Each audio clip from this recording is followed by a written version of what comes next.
Dublê é um projeto que nasce a partir da proposta do edital do Retomada 2 de construir projetos em diálogo com o bicentenário da independência do Brasil. A partir disso a gente propõe fazer um curta-metragem que narre uma situação que gira em torno da independência do Brasil, né? E qual situação era essa? O filme se passa numa cena em que o Dom Pedro está sendo pintado, retratado por um pintor, ele está posando para o pintor, só que na maior parte do tempo, quem posa efetivamente para a pintura é um homem preto que está ali basicamente na posição de dublê do Dom Pedro, né? Então vai surgir ali um ruído, um problema durante essa cena e basicamente é isso, é essa a ideia do curta-metragem. E o problema, assim, de saída, fazer um filme de época, um filme histórico que, embora a gente não esteja narrando exatamente um evento histórico do Brasil, né, isso não é uma situação real, a gente não se inspirou, por exemplo, num quadro ou num pintor que de fato tem existido. É claro que esses quadros compuseram nossa referência, aquele quadro, por exemplo, mais conhecido, do Pedro Américo, que por sinal a gente sabe, né, um quadro bem posterior à independência. A gente não teve exatamente no qual a gente se baseou, mas evidentemente esse repertório foi o que nos guiou, assim, como um todo. Mas, de uma maneira geral, é muito raro a gente ver tentativas no cinema brasileiro de representação de eventos históricos, né? Geralmente, quando isso é feito, são filmes muito comerciais, muito ruins, assim, enfim, filmes que não têm uma sofisticação, uma elaboração de linguagem. E o que a gente queria fazer era uma experimentação de linguagem nesse campo do filme de época e de fatos históricos. Então, o filme ele é dividido em 4 planos, certo? Apenas 4 planos, sendo 3 deles fixos e um traveling, que é um plano mais curto, que é o segundo. É um traveling com um movimento muito demarcado, assim, e lento. E a ideia disso, né, de trazer essa câmera pesada, fazer com que os movimentos dos corpos sejam mais lentos, de alguma maneira era tentar puxar para que tudo deviesse um pouco pintura, pose, entende? E que com isso a gente intensifique um caráter fabulatório ou ficcional que deveria pesar sobre todos os objetos, sobre todos os corpos, sobre todos os olhares, né? Sobre todos os elementos que atravessam o filme. Bem, e essa coisa do dublê, né, de você ter uma pessoa que dubla outra, de alguma maneira isso não é algo que é específico do cinema ou mesmo da pintura. Eu percebia de alguma maneira que o dublê, essa ideia da dublagem, ela fala de todas as situações de venda de força de trabalho, e ali não é nem, no caso, uma venda de força de trabalho, né? A gente está falando de um contexto de escravidão, mas quando você tem essa divisão entre uma pessoa que tem uma ordem, que dá uma ordem, que concebe, e outros que executam, né? Então, por exemplo, quando a gente vê uma ponte construída no governo fulano de tal, construída por fulano de tal. No entanto, a gente sabe que quem fez a ponte ali de corpo presente foram outras pessoas, outros trabalhadores. O tal do governador que fez a ponte, ou do prefeito, ele nunca esteve ali, provavelmente, nos dias em que estava sendo construído. Então, pensar que a ideia do dublê é, na verdade, uma separação entre um corpo que está ali, que está no aqui e agora da situação, que está de carne presente na situação, e um corpo que é representado.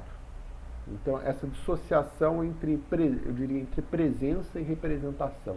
A dublagem acho que ela fala um pouco disso, algo que está presente nos modos de trabalho, está presente no cinema e está presente na representação visual. A gente não sabe se essa situação que a gente descreve, ela é real ou já existiu de alguém fazer uma pintura e outra pessoa ficar de dublê, posando de dublê.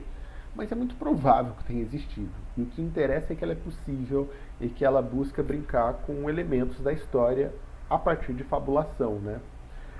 E, bom, essa, de alguma maneira, é a ideia que nos guiava, essa coisa. O que se altera entre a situação carnal ali da coisa que está acontecendo, que é esse dublê segurando a sua espada, e a representação, aquilo que vai ficar para a história gravado na tela, né? Então, evidentemente que existe ali um corpo, uma imagem que ela é apagada, que ela ela deixa de fazer parte da representação, embora ela esteja de corpo presente nas situações. E, de alguma maneira, eu partia muito da desconfiança de que isso não é uma coisa fácil de resolver, no sentido de, então vamos incluir esse novo corpo, que não esteve, para o qual a gente não tem imagem no repertório, vamos então produzir as imagens desse corpo que foi apagado. Eu fico achando que dentro de uma dimensão estética, isso não se resolve facilmente, não é muito simples, não é? Essa dinâmica inclusiva, ela é muito limitada, eu diria. Pois fico achando que é preciso não apenas incluir o novo corpo, mas decompor os sistemas de código, as formas de representação que compõem esse repertório. Certo? Isso quer dizer que, para mim, é mais interessante fazer com que toda imagem seja atravessada pelo peso das imagens que não existiram. Então, era mais ou menos isso, desse princípio que eu partia ao conceber como que seria a decupagem e a dinâmica do filme. Isso é um problema, para mim, bem caro. Como fazer com que as imagens que a gente vê sejam atravessadas pelo peso sejam atravessadas pelo peso das imagens que foram apagadas para que essas estejam aqui. Eu acho que são problemas de ordem diferentes do que simplesmente trabalhar numa dinâmica inclusiva, e essa forma eu acho ela mais radical, assim. Bom, a partir disso, a gente tentou trabalhar bastante a questão da profundidade espacial no quadro, né? Então, eu disse que o filme tem quatro planos. O primeiro e o terceiro, a gente construiu 3 camadas. Então, a gente vê um espaço relativamente grande, um plano de conjunto, uma ação se passando em primeiro plano, uma ação numa camada intermediária e uma ação mais a fundo de quadro, fazendo com que esses corpos que estão nessas distintas ações, eles transitem ou exista um jogo entre eles, né? Então, para que nossa relação com o filme fique mais na fabulação desses movimentos, na construção desse ritmo, né? E aí, por exemplo, aquela pintura conhecida do Velázquez, o Las Meninas, nos dava uma orientação, uma sugestão de como compor o primeiro quadro, em que a gente tem ali era uma camada intermediária de profundidade, com o pintor o pintor com seu cavalete, cujo verso nós vemos, ele está de frente para o quadro, de frente para a câmera. Ao fundo nós vemos a situação do dublê posando, e no plano 3 a gente vai para uma espécie de contracampo disso, no qual a gente vê em primeiro plano o dublê posando em cima de um cavalo falso, numa camada intermediária o pintor com seu cavalete, e mais ao fundo um espelho pelo qual ele vê o dublê atrás de si, e mais ao fundo, aqui no quadro, acrescentando até uma quarta camada, o Dom Pedro sentado na sua poltrona comendo os bolinhos enquanto o dublê posa. E o que vai acontecer durante o quadro, durante a cena, é que toda vez que o dublê precisa abaixar a espada para se ajustar, ele começa a ter uma certa dificuldade para entrar na posição de Dom Pedro, e ele precisa abrir o paletó, chegar para frente porque o negócio está balançando, o falso cavalo onde ele está sentado está balançando, e ele precisa baixar a espada. E por uma certa questão de rito, o único que pode tirar a espada da bainha é Dom Pedro. Então isso faz com que Dom Pedro tenha que se levantar lá da última camada de profundidade e vir até o primeiro plano para tirar a espada da bainha. E ali tem os outros personagens. Tem uma mulher que é ajudante ali, que fica tentando meio que dirigir o dublê. Tem um mordomo que é quem fica responsável pela espada, além do dublê, do pintor e do Dom Pedro. Então, para trabalhar isso, de alguma maneira, a gente fez assim. Num primeiro momento do filme, o corpo de Dom Pedro é o corpo que dita a temporalidade dos demais corpos. Então, é como se ele fosse um mestre do tempo ali,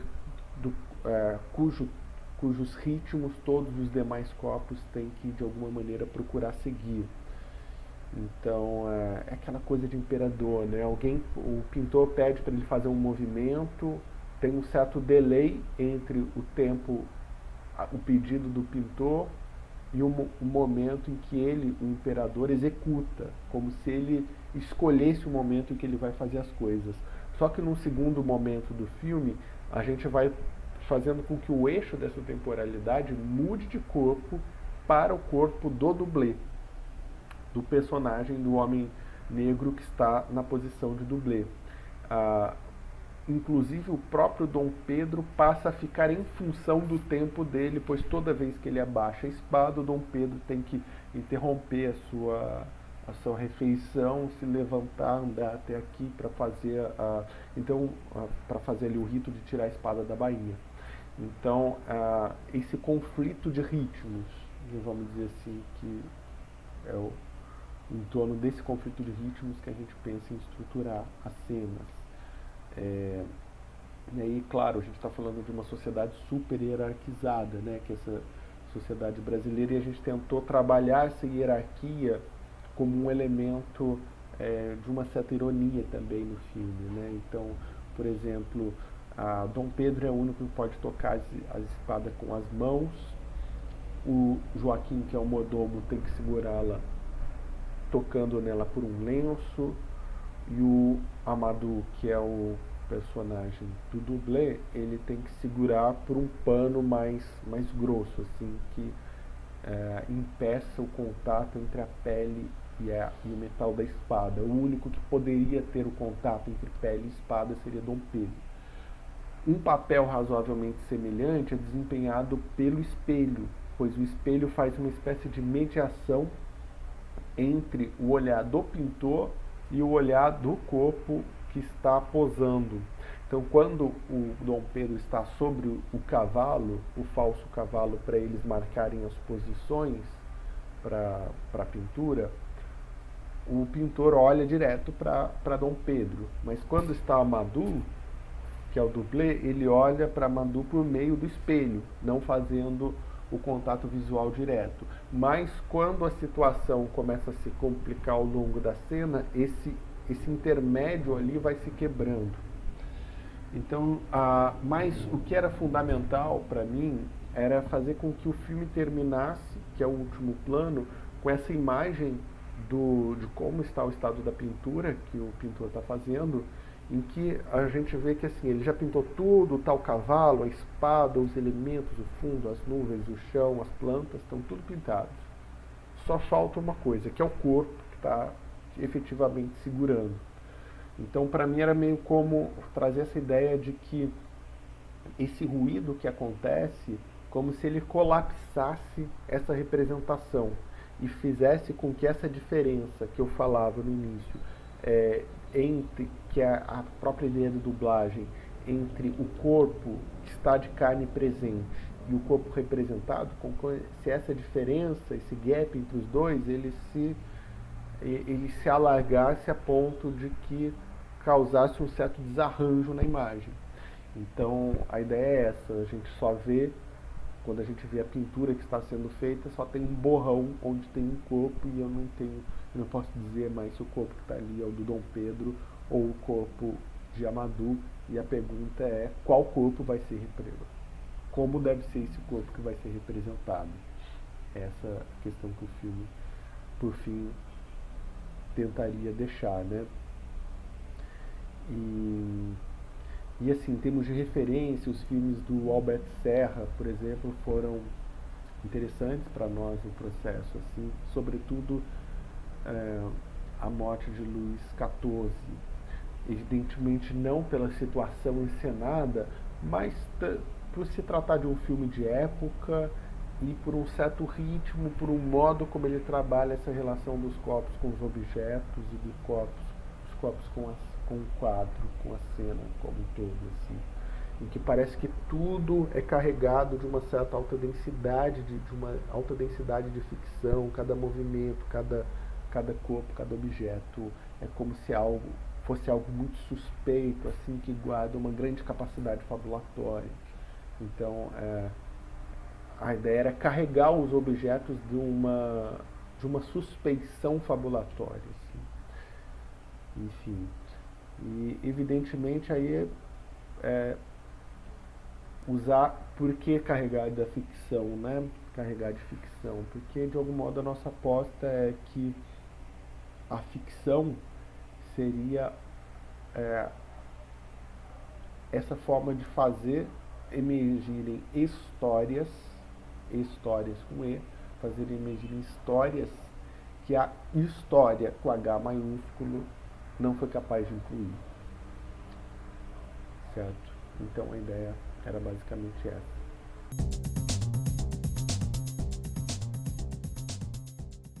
Olá, eu sou o diretor de fotografia do projeto Dublê.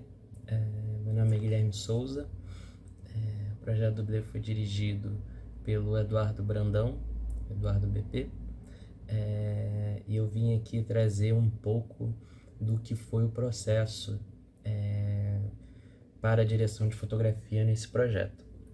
Eu vou dividir esse vídeo em 3 partes: pré-produção, produção e pós-produção, e vou passar um pouco das informações de cada uma dessas etapas da filmagem. Começando pela pré-produção, eu fui chamado para o projeto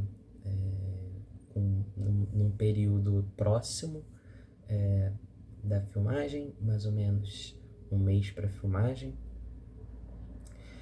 e o diretor já tinha uma decupagem bastante clara de 4 planos para um roteiro que se esperava algo em torno de 15 minutos. Então a gente teve essa primeira conversa, eu tive a primeira reunião com o Eduardo BP e ele me passou esse elemento importante, que foi essa proposta de 4 planos. Então a gente já tinha em mente que a gente teria que pensar uma luz que pudesse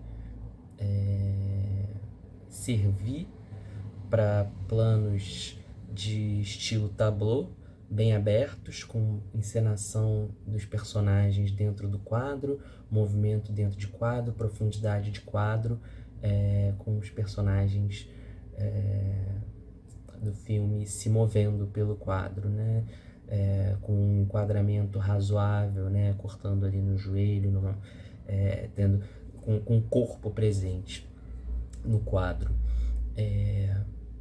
E isso colocou já uma questão para a luz, né, de ser uma luz de iluminar bastante o cenário, né, para que esses personagens pudessem circular. Então era uma iluminação bastante de cenário, né? Não necessariamente com um pouquinho de detalhe para os atores, mas assim, era importante ter uma iluminação de cenário para criar uma atmosfera e também possibilitar que eles pudessem se mover pelo quadro, e que se eles ficassem em algum momento com um pouco mais de sombra, que isso fosse uma força e não uma fraqueza do filme. A proposta de direção é parecida com um filme que eu já tinha trabalhado com o Edu BP como assistente de direção durante a faculdade, que foi o filme de conclusão do Edu, que foi O Vazio do Lado de Fora. Então já era algo que eu já estava ciente dessa forma de filmar do Eduardo. O que foi bom, né? Porque eu já tinha mais ou menos uma ideia de como funcionaria a partir do momento que ele me disse isso, como seria a linguagem e quais são os desafios, né, desse tipo de linguagem. Por exemplo, não dá para querer filmar com um diafragma muito baixo, porque você perde foco, profundidade de foco, né? Você precisa ter um foco razoável, uma profundidade de foco razoável para os personagens que estão em primeiro plano e em segundo plano, no plano do fundo, eles estarem todos em foco. Então isso era uma prioridade. E o Edu, na primeira reunião, me passou algumas referências, 2 referências de pintura e um diretor. As 2 referências de pintura foram As Meninas do Velázquez. Um dos personagens do filme é um pintor, e a gente mostra o processo dele de pintar Dom Pedro, né? Então Velázquez foi uma referência. E Goya, o 3 de maio de 1808 em Madrid, era uma proposta mais estética para o último plano, que era um plano mais escuro, e essa pintura tem uma luz que vem de uma caixa no chão para iluminar a execução, né, que acontece na pintura. E isso colocou de alguma forma já uma certa ideia, né, do que eram essas propostas do ponto de vista estético. A última cena tinha essa ideia de uma luz que vem de uma caixa, então de uma luz um pouco mais focada, então era para ter bastante sombra, né? Já a referência do Velázquez, As Meninas, já coloca um pouco essa questão da iluminação do cenário, então de uma iluminação vindo bastante de janela, né? Que foi usada no filme, que foi uma proposta que a gente fez, né? Fazer uma iluminação que fosse uma iluminação que viesse da janela, né? Com uma iluminação diegética, de alguma forma naturalista, né? Aproveitar a própria entrada de luz do sol, a própria ideia de que existe uma entrada de luz do sol para colocar os refletores ali e iluminar o cenário, como se as luzes de LED fossem um reforço da luz do sol, e também permitindo que a gente fizesse um desenho de luz, né? E também o diretor Albert Serra foi uma referência. E aí na segunda reunião que eu tive com o Edu, a gente já estava na locação no FRJ, e aí foi uma reunião para conhecer a locação e testar os enquadramentos, planejar os enquadramentos para chegar nas 2 diárias de filmagem, já com essas propostas de enquadramento fechadas. Uma otimização, né? Também eu fiz uma pesquisa para entender a parte elétrica, e já pensando também como que seria a execução dessa iluminação. E aí no processo eu vi Liberté, do Albert Serra, que já me deu algumas ideias de uma iluminação de cenário a partir de uma longa cena no filme de uma floresta à noite sendo iluminada pela luz da lua, mas é uma luz da lua que também que não é naturalista. Ela é muito forte e ilumina o cenário todo, mas também deixando espaço com sombra. Então me remeteu um pouco ao que eu queria fazer com o dublê. E também tinha essa questão de muitos personagens se movendo pelo quadro, então era uma iluminação que tinha que funcionar para diferentes camadas do quadro. E aí, durante esse processo também de pré-produção específico da direção de fotografia, eu tive essas conversas com o Gaffer, explicando as propostas estéticas, perguntando quais seriam os equipamentos para a gente chegar nessas propostas estéticas e passando características da locação. A gente decidiu pelo aluguel de 2 LEDs Aperture 300X e a gente usou uma luz Aperture P300C minha, que é uma luz RGB, uma luz com mais flexibilidade de cores, para fazer principalmente a cena do quarto plano, que é uma cena à noite, que tem iluminação de vela. Então a gente usou os efeitos dessa luz para reforçar o fogo que viria da vela para iluminar a cena. E os Aperture 300X são LEDs fortes que permitem tanto uma temperatura de cor fria como quente, então que davam flexibilidade. E aí durante a produção foram 2 diárias. A minha proposta de direção de fotografia foi filmar em ISO 800 com diafragma 4,5. Isso fez com que a gente tivesse ao mesmo tempo um ISO bastante próprio para Blackmagic Pocket 6K, que foi a câmera que a gente filmou, e um diafragma que permitisse, né, a gente trabalhar com um pouco mais de profundidade de foco. E aí a gente teve um desafio grande, né, que foi acertar o foco, o foquista, né? O foquista foi muito bem em acertar o foco, porque os personagens vão se movendo no quadro, tem um jogo de encenação muito rico e era realmente um desafio, e ele acertou muito bem. Nós tivemos 3 câmeras fixas dentro desses 4 planos e um traveling em cima de um carrinho com um movimento de pan e tilt, combinação entre pan e tilt.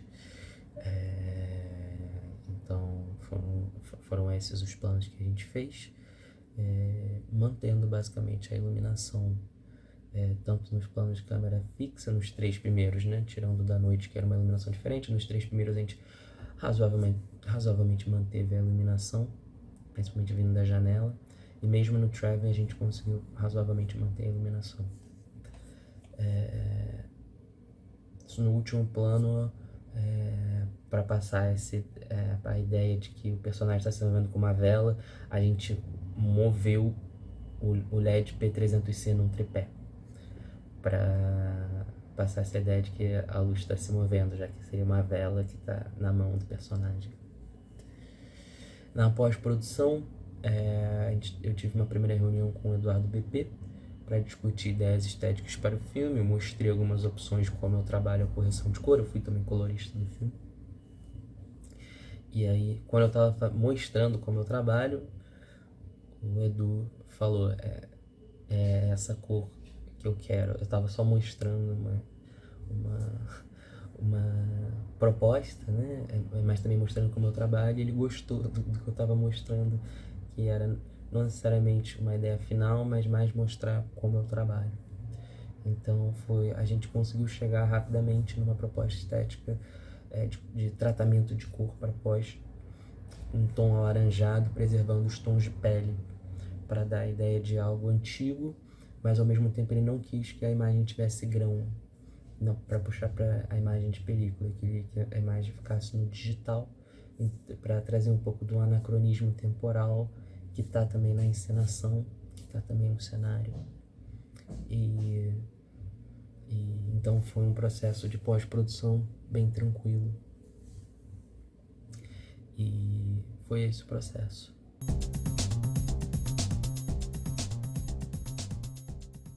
Bom, pegando um pouco aqui do que o Edu e o Gui falaram sobre o processo aí de direção, roteirização e fotografia do dublê, queria falar um pouco aqui também sobre o nosso processo de produção, né?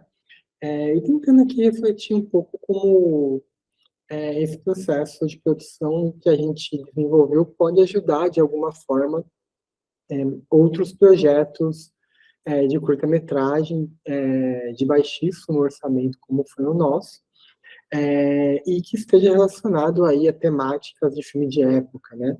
Então, a gente tinha aqui todo um ensejo relacionado aí à independência do Brasil, a 1822, a Dom Pedro, a criação de um cenário, de um ateliê que desse conta de uma certa veracidade, né? Trouxesse aí uma veracidade para as imagens que aparecem no filme, enfim, a gente, desde o começo, quando escreveu o projeto, né, a gente entendia o dublê como um projeto muito desafiador, né? E se, por um lado, ele demandava poucas diárias de gravação, demandava poucos atores, demandava uma equipe técnica que ficaria ali dentro desse espaço, então não seria um filme com muitas locações, teria muito deslocamento, né? A gente sabe como tudo isso vai encarecendo a produção e como vai também apertando nossos horários dentro da ordem do dia de uma gravação. Mas se torna um projeto muito, muito desafiador quando a gente pensa aí, né, que com um edital de R$ 50.000, a gente tem que criar e recriar um ambiente, uma locação, um figurino, objetos de cena, né, um som, não é? E tudo mais, uma forma de atuação que se liga aí a certos trejeitos que imaginamos aí pensando no Brasil de 2 séculos atrás. Então, tudo isso se torna muito desafiador, né? Eu lembro de uma frase do Jean Renoir, um grande diretor francês, que na década de 40 falava como se tornou impossível fazer filme de época na França por causa dos postes de eletricidade, né? Ou seja, como isso demarcava um tempo presente e como isso dificultava as gravações de filmes de época. Então, imagina para a gente aí que nunca tivemos nem de perto o orçamento aí de Jean Renoir. Então, foi esse um processo muito desafiador para a gente, né, de como criar essa atmosfera, de como fazer todos os elementos darem certo nesse processo. E é esse, assim, o trabalho da produção, né, administrar esse orçamento e, a partir do orçamento, dar condições mínimas para que a equipe de foto, a equipe de som, a equipe de arte, né, a equipe de também que a gente teve de produção e para os ensaios com o elenco, né, dar as condições mínimas para que o filme funcione a partir do orçamento que a gente tem, né, esse é sempre um grande desafio da produção. E para isso, né, a gente organizou nossa equipe a partir de por volta de 5, 6 pessoas, né, nós tínhamos então 2 produtores executivos que também estavam no set ali, ajudando no que era necessário, um diretor de produção, melhor, dois diretores de produção e uma produtora de locação.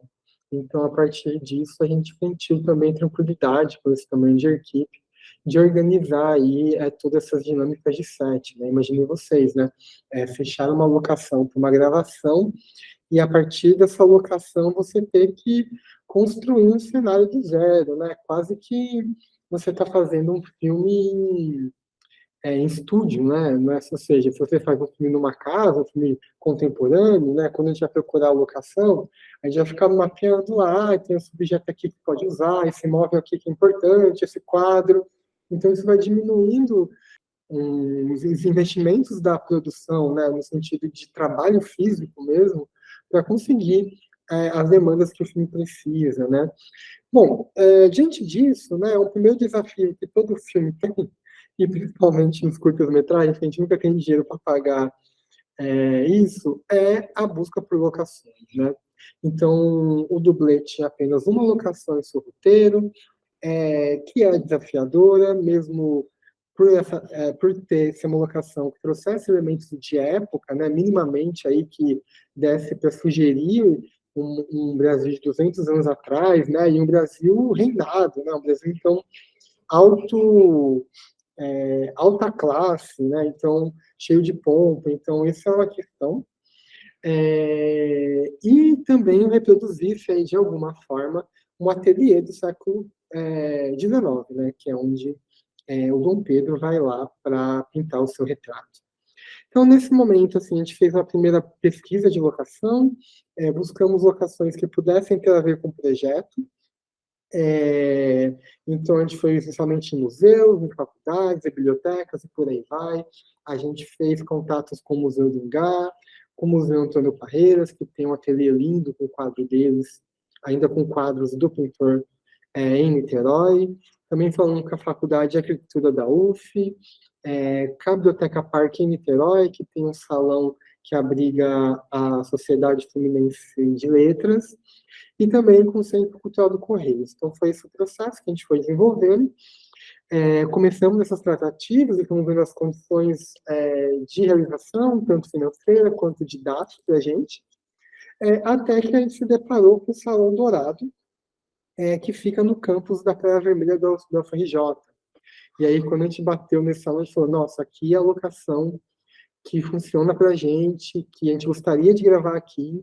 Então, a gente teve todo um processo aí de tratativas também com o pessoal do Fórum de Ciência e Cultura da UFRJ, que foi super solícito com a gente, entendeu nossas condições de produção, e que nos deu aí a possibilidade de 2 diárias de gravação num final de semana, né, porque isso é muito importante também, né, a questão do som, né, o quanto que um som urbano, um som contemporâneo pode atrapalhar uma representação de época, né. E além disso, o Fórum de Ciência e Cultura também nos possibilitou mais uma diária de pré, no qual nós levamos os equipamentos, fizemos alguns testes de luz e câmera e por aí vai. Então, foi muito importante esse apoio também da UFRJ para a realização do filme. Sem isso, o filme não teria saído. Além disso, como eu disse, né, essa locação fechada, com a locação fechada, né, a gente começa a entrar nos desafios de cada departamento, né. Então, eu lembro muito bem que no som, a gente tinha essa coisa que o Salão Dourado ficava de frente para a Urca, uma rua super movimentada. Então, a gente tinha que, de alguma forma, abafar esse som, para que não entrasse, assim, som de carro, de moto e outras coisas que denotassem aí um contemporâneo, né? Então, a gente alugou algumas mantas acústicas, que vinham, assim, nesse sentido de vedar a posição do microfone, para ele não pegar esses ruídos urbanos, e também para tirar certos reverbs no som, né? Então, é um salão muito grande, então a sala tinha muito reverb, então essas mantas foram muito interessantes, foram muito importantes para esse trabalho, assim, de constituir uma paisagem sonora que não parecesse do século XXI, que seria um grande problema, né? E, além disso, a nossa opção de gravar no final de semana também era isso, não ter alunos na RJ que não também criassem um burburinho, né, sonoro que atrapalhasse esse processo. Em relação à foto, também a gente teve muitos desafios, por mais que o salão fosse muito bem iluminado, tinha aí uma ideia de criar uma luz mais amarelada, de certa forma, para o projeto, então o Guilherme, assim, trouxe muitos equipamentos que eram dele, mas também a gente teve que fazer alguns aluguéis, e também teve que lidar com isso a partir da própria construção do prédio, né? Um prédio muito antigo, com problemas aí de, por exemplo, de eletricidade, né? Teve um incêndio famoso na FRJ, que foi ali do lado do Salão Dourado, né? A gente ainda conseguia ver os resquícios desse incêndio lá. E a gente tinha questões, assim, né? De onde ligar os refletores, mesmo sendo tudo de LED, né? Nada puxava muita energia, mas era uma questão. Também tinha uma questão do piso ser muito antigo, então o segundo plano do filme é um plano de treve, e eu lembro que a gente teve que colocar um tecido entre o piso de madeira e o traveling para que essa fricção do trilho do traveling não arranhasse o piso. Então, uma série de cuidados aí que a gente foi tendo e foi também sendo assessorado por um funcionário do FRJ que acompanhou a gente durante todo o final de semana, foi super solícito para a gente, deu todas as dicas. E aí, outro departamento aí que eu acho que é o grande propulsor do dublê, sabe? Foi isso funcionando que o projeto funciona, que é o departamento de arte, né? Então, com essas questões de foto e de som solucionadas, a gente se direcionou para todas essas questões de arte, que era de povoar esse espaço e criar um espaço que parecesse aí digno do que o projeto propunha, né? Então, a gente pensa aí em móveis, em dezenas de objetos de cena, né, que passam por objetos de pintura, por exemplo, né, na criação de uma tela, né, que está sendo pintada. Então, essa tela foi confeccionada para o filme, e também nos figurinos, né, que é outro trabalho aí de como mapear esses figurinos, né. Então, aí foi um processo intenso, no qual a equipe de arte foi muito incrível, e que começou a pesquisar objetos em acervos, a gente começou a pedir para todo mundo mandar foto do que tem em casa, e entendendo aí se uma poltrona, se um criado mudo, se algumas plantas caberiam no cenário do filme, e a partir disso, né, e também da confecção da tela, né, que foi feita pelo pintor de Maricá super talentoso, chamado Giovanni Rodrigues, que fez um trabalho incrível para a gente, né? E para outro processo que foi longo, que foi esse de figurino, né? De sair nos acervos, sair no brechó, ir na Praça 15 ver o que era possível encontrar. A partir de tudo isso, a gente conseguiu juntar muitos elementos, muitos objetos de cena, né, muitos materiais de arte capazes de dar conta desse espaço, né? Então pensa, o projeto tinha uma espada, né? Como é que você acha uma espada e como é que você vai achar uma espada que seja barata, né?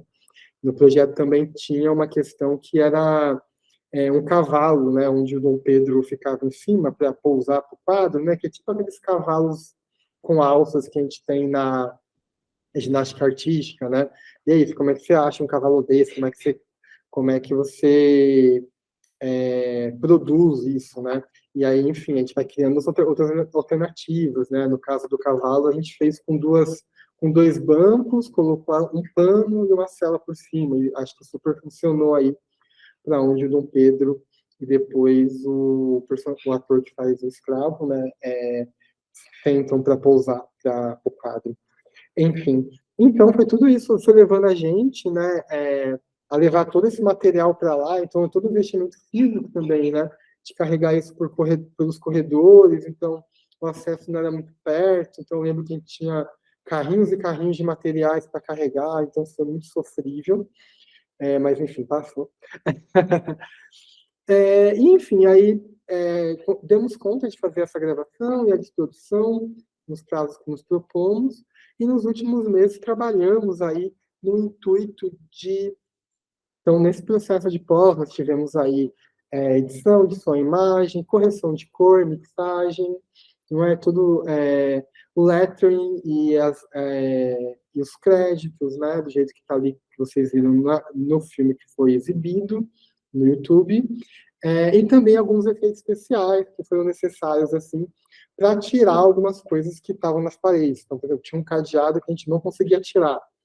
E aí, então, na pós, esse cadeado conseguiu ser tirado. Então, tinha um parafuso numa parede, na pós ele foi tirado também. Então tudo isso é um processo muito longo, né, nos últimos meses, mas que vai aí dando corpo, dando forma a partir da pós também nesse projeto. Então, a gente ficou muito feliz com esse resultado. Gostaríamos até de investir agora em outros filmes de época, talvez não pareça mais tão impossível quanto parecia antes do edital do Retomada 2. E além disso, né, com prestações de contas do objeto, a gente também era necessário que a gente fizesse aí algumas publicações, então tivemos algumas publicações sobre o projeto Dublê na página Crônicas da Retomada Audiovisual, que junta aí outros projetos, esse mesmo edital, esse edital sobre o bicentenário da independência do Brasil, E também fizemos essas exibições online no YouTube nos dias 14 e 15. Espero aí que quem tinha interesse tenha conseguido ver o filme. Então, agradeço muito também a FETEC, né, por possibilitar que a gente fizesse esse projeto e tivesse uma interface tão boa também nessa questão de atendimento, não é, de responder às adequações, de responder nossas dúvidas, porque é isso, né, às vezes a gente tem editais que é muito difícil ter acesso a informações, né, imagino que as secretarias tenham muita coisa para fazer, poucos funcionários às vezes, e fica difícil de responder todos os e-mails, mas a FESEC sempre foi muito solícita e sempre esteve aí para quando a gente teve alguma dúvida, então isso foi essencial também.